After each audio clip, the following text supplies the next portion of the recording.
Mr.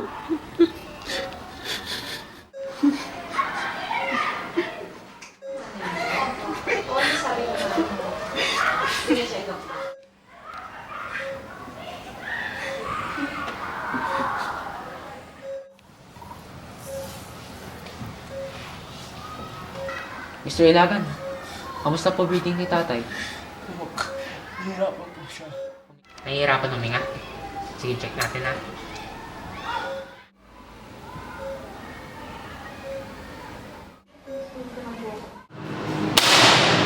Mr. Ilagan,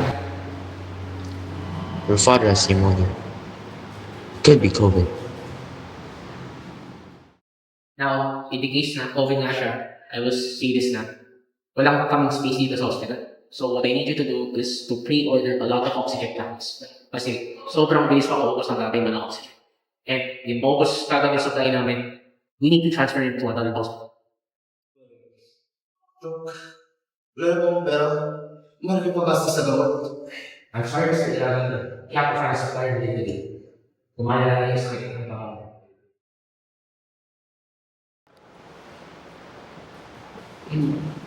Ano nga dito?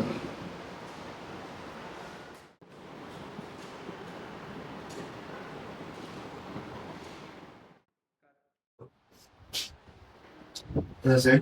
Kailangan ko siya bukas. Bali yung limang kaya ba bukas? Salamat po. Opo, sir. Just send us the payment in advance.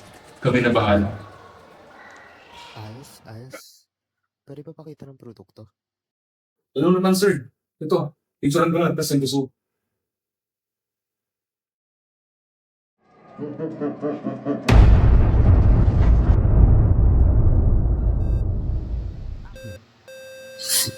It's been 2 days.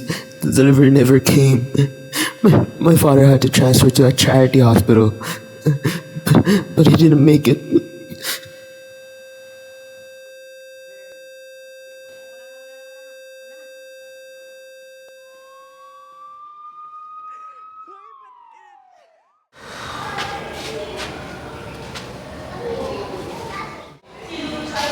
Yes.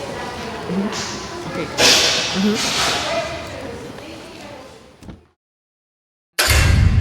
Spend freely, spend safely.